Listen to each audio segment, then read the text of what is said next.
Oke guys, udah lama sekali saya nggak upload video. Dan kali ini saya menemukan cerita sumbernya dari Epi. Dan saya tertarik ingin membaca dan berbagi sama kalian semua.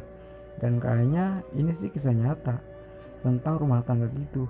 Dan mudah-mudahan ada hikmahnya buat kita semua ya. Oke lah guys, kita mulai aja membaca.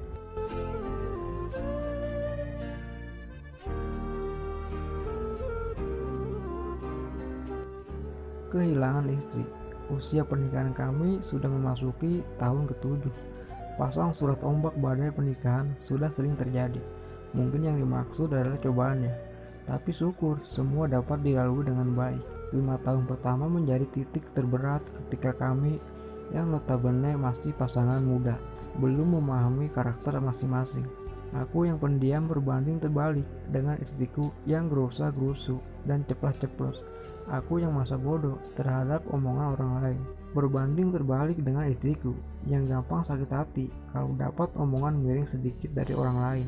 Dia akan betah menangis berjam-jam karena merasa sakit hati, dan aku hanya mampu membiarkannya. Karena dinasehati atau dibujuk pun istriku akan tetap seperti itu saat mendengar ejekan orang lain. Di tahun awal-awal pernikahan istriku sering meminta untuk dibelikan baju, skincare, atau sekedar kredit perabotan rumah. Tetangga sering menggosipkan tentang kami, katanya, walau sudah punya rumah sendiri tapi masih kosong. Ya, aku memang sudah memiliki rumah dari aku masih bujangan, tapi aku tak pernah menuruti kemauannya. Bagiku pantang mendengar ocehan tak bermutu dari orang lain. Istriku tetap sering mengeluh ini dan itu, minta ini dan itu, biar dia gak sakit hati dikatain para tetangga. Begitu dalihnya. Aku tetap kekeh menolak karena semua keuangan memang aku yang pegang. Kalau bukan hal penting jangan sampai menghambur-hamburkan uang. Itu prinsipku. Hingga akhirnya aku kehilangan istriku. Tidak, dia tidak meninggal dunia, tapi aku kehilangan sosoknya yang ramai. Itu terjadi setelah Ramadan di tahun kelima pernikahan kami. Saat itu aku mengajak pergi ke pasar untuk membeli pakaian untuk lebaran.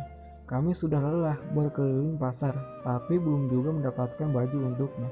Padahal aku dan anakku sudah dapat beberapa setel pakaian. Sampai akhirnya aku lelah, menyuruhnya mencari sendiri. Kulihat dia ingin mengatakan sesuatu. Kupaksa dia untuk berbicara. Akhirnya dia bilang, dia hanya ingin baju gamis lepis. Saat aku mengantar ke tempat yang menjual, aku kaget dengan harga yang disebutkan. Pikirku jika ku belikan baju lain bisa dapat beberapa pasang. Aku menolak dan mengajaknya mencari baju lain. Dia diam dan berkata kalau sejak gadis dia ingin sekali memiliki baju seperti itu. Toh itu harga belum pas, masih bisa ditawar. Tapi aku tetap menolak. Akhirnya dia hanya diam dan melangkah menuju parkir. Saat aku mengajaknya lagi untuk berkeliling mencari baju lain, dia hanya diam. Aku yang jengkel akhirnya memutuskan untuk pulang. Sepanjang perjalanan dia tetap diam tanpa suara.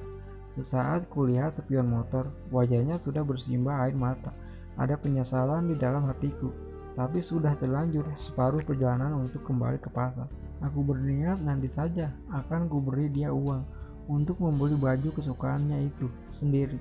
Beberapa hari berlalu, istriku tetap diam. Dia menolak uang yang kuberikan untuk membeli baju kesukaannya tersebut. Bahkan saat hari raya tiba, dia pun tak membeli baju baru sama sekali. Dia berubah menjadi pendiam. Meskipun tugasnya sebagai istri tetap dia kerjakan seperti biasa. 2 tahun berlalu sejak hari itu. Aku tak lagi mendapatkan istriku yang cerewet, ramai dan ceria. Yang ada kini hanya sosok pendiam, irit sekali bicara, tapi masih mengurus rumah tangga dengan baik. Pernah aku memberinya uang dalam jumlah besar untuk membeli apapun yang dia mau. Istriku menerimanya. Namun saat aku kembali dari bekerja, kudapati uang tersebut kembali ke dalam lemariku, utuh dan tanpa ada satu kata pun terlontar dari mulutnya. Kuperhatikan istriku kini semakin kurus, wajahnya begitu kusam dan tak pernah ada senyuman di sana. Dan hari ini ketika dia menghadiri rapat wali murid, kudapati dia memakai baju yang sudah pudar warnanya, dipadu rok hitam dari zaman dia masih gadis. Ketika hendak naik motor, aku lirik sendal jepit yang sudah tipis dan gempil di beberapa sisi. yang ia kenakan. Hatiku benar-benar terenyuh. Sebegitu sakitnya luka yang pernah kutorehkan sampai-sampai dia tak pernah lagi memintaku ini dan itu.